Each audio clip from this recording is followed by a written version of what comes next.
Welcome to the short version, the UAlbany podcast that tackles big ideas, big questions, and big news in less time than it takes to cross the academic podium.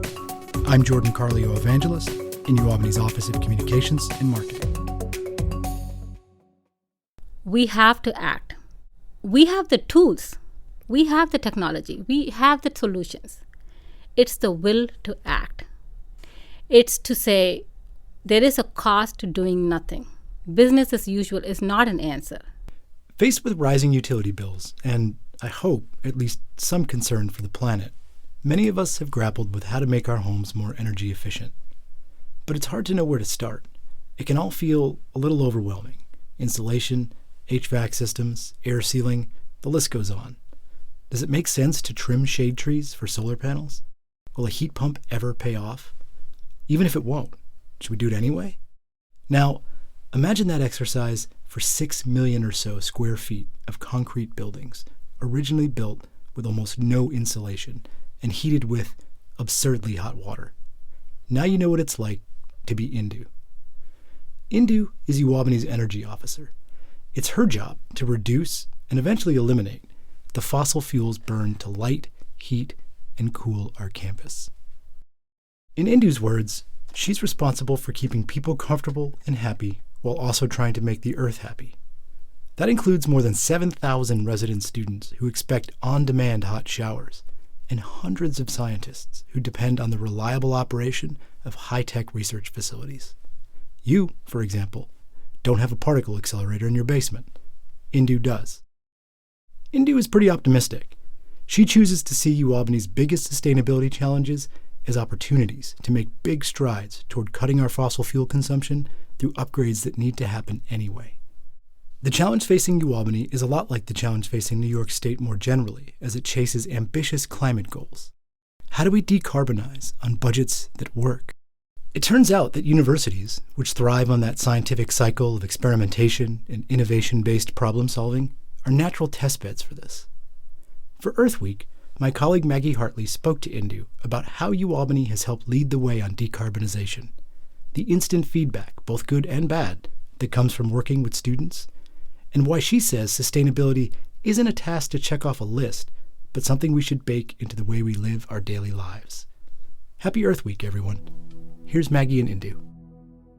You're the energy officer at the University at Albany. What does that mean? What do you do here? What's your mission here? So my primary mission is to figure out how we can reduce our carbon footprint from the built environment. So built environment is our buildings, our sites, and any activity that we do within those buildings. So we have to heat and cool those buildings. We have to light those buildings. We have to provide fresh air for the occupants in the buildings.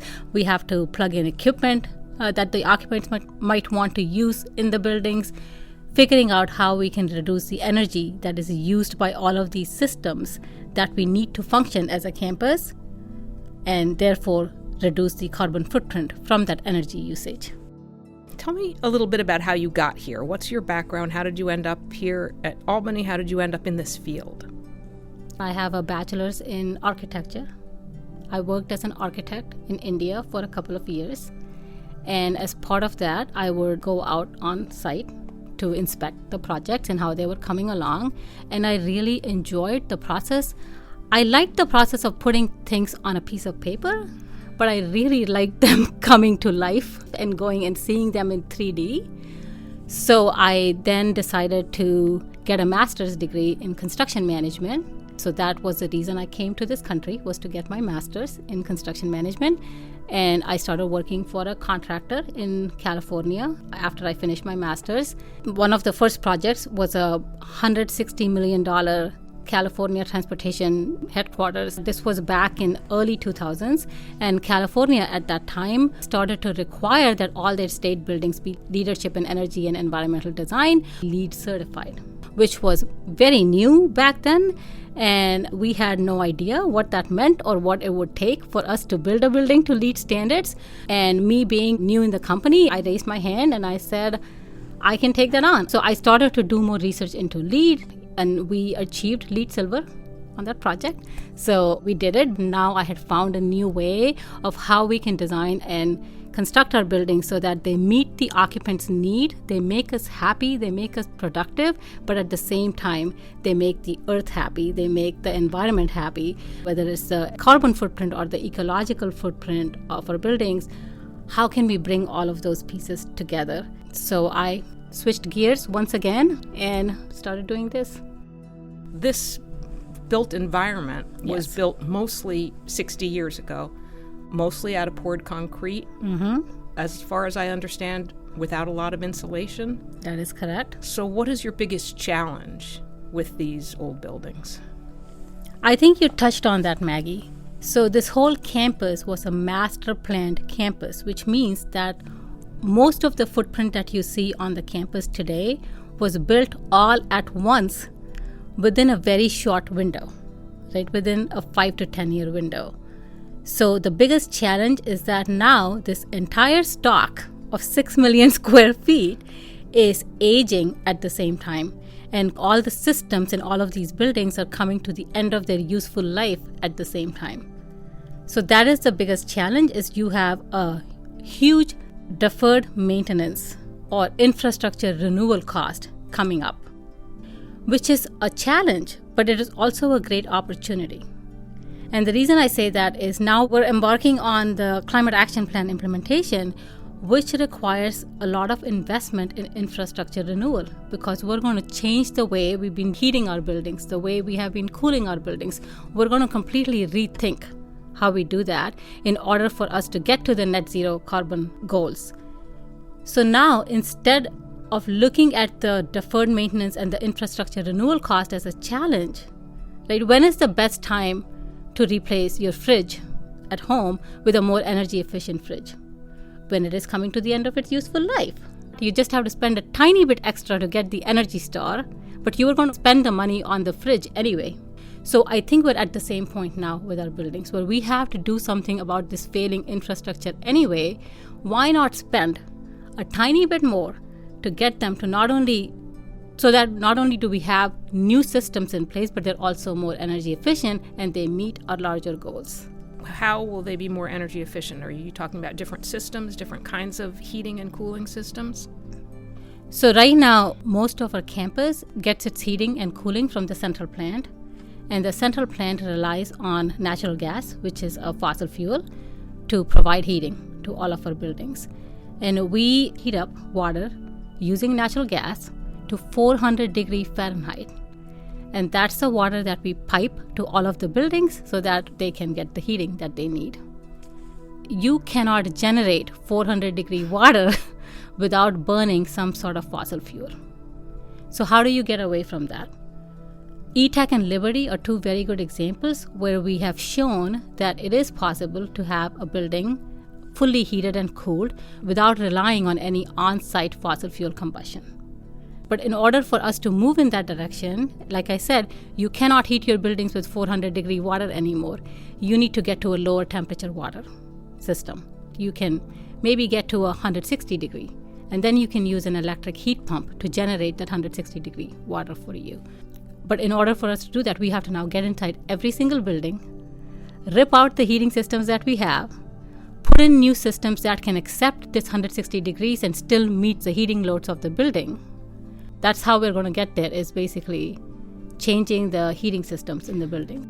Is there something beneficial about being in a university setting for this kind of work, as opposed to being in a corporate setting or being in a municipal setting?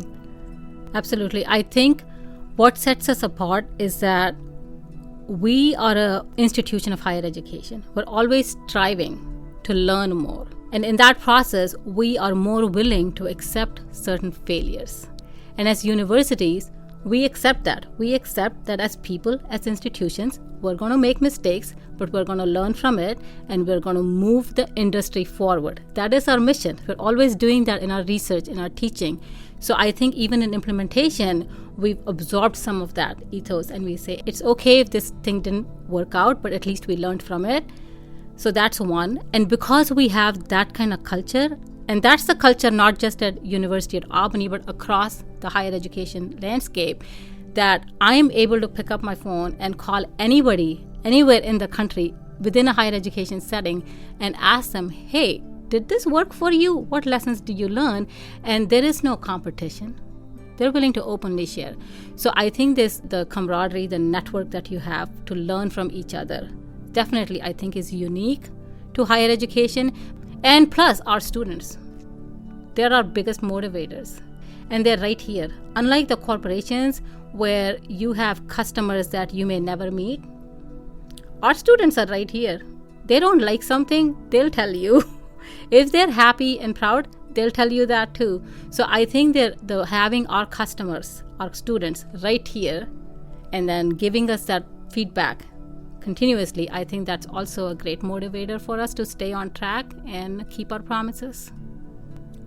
You sometimes talk to children, young people, about sustainability, about the future of the planet. I understand you sometimes make them cry. Yeah, once. Tell me about that.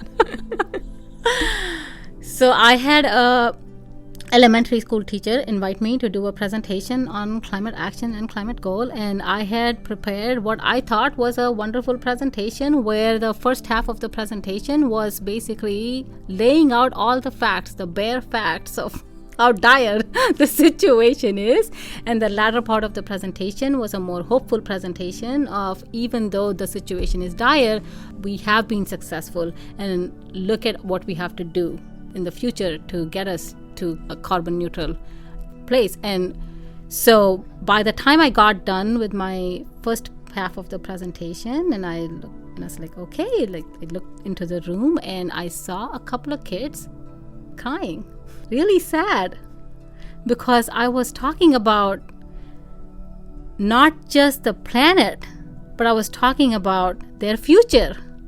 I was talking about polar bears, things that they care about.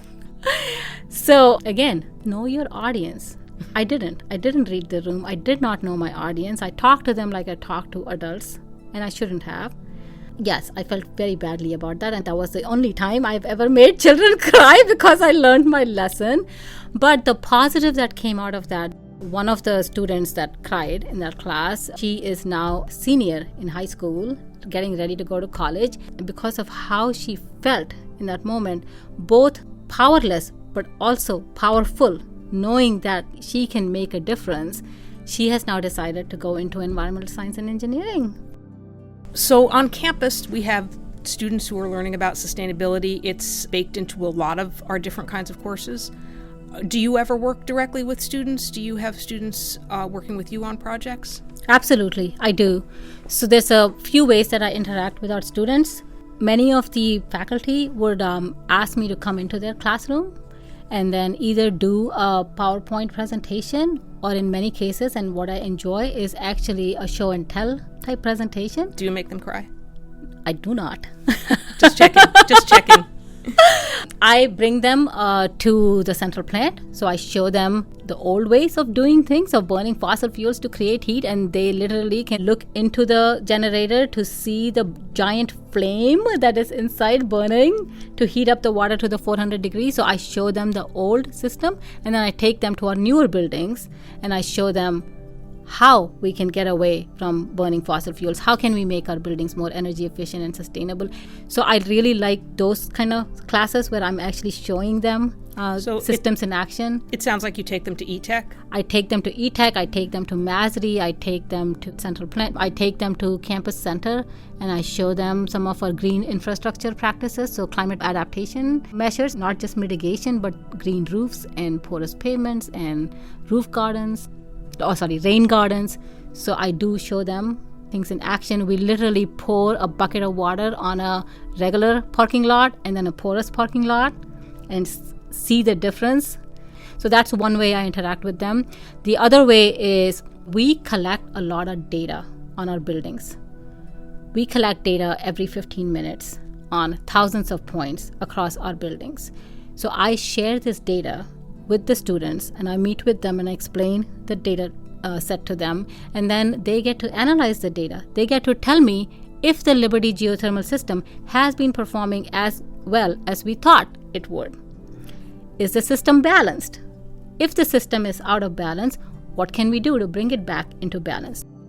And then the third way I work with the students is I usually have 1 to 2 interns working at my office, and they're working on very specific projects, doing the research, figuring out the best practices, calling other people that have done that to collect lessons learned, and then coming up with recommendations for our campus. Every single student that has gone through the internship in the last 10 years is now successfully working in the energy and environmental industry and doing absolutely amazing. What kind of fields are there out there for people who want to make a difference? Every field. Sustainability shouldn't be something that we do. It should be something that we are. Every single thing, every single activity can be made more sustainable. So I think that this idea that you have to be in certain fields, you have to be an engineer, that's not true. You can be an accountant. You can be an environmental scientist, a researcher that is working on this field. You can be a teacher that is teaching. You can be a writer that writes about this. With both climate action and with the ecological issues that we're facing, these are multifaceted global problems. So the solutions also need to be multifaceted. You cannot look at it from just a single lens. You have to look at it from the affordability lens. You have to look at it from the financial lens. You have to look at it from the technical sense. The problem is complex, so the solution inherently has to be complex. And when you have a complex problem, you do need input from a variety of different types of thinkers and doers. So I think everybody who wants to get engaged in this field absolutely can. That was Indu, our campus energy officer and in-house expert on how we're retrofitting UAlbany's iconic 1960s architecture to meet 21st century sustainability standards. To learn why Indu's father insisted she have just one name, and to read more about that insanely high temperature heating system on campus, be sure to check out the longer version in our show notes.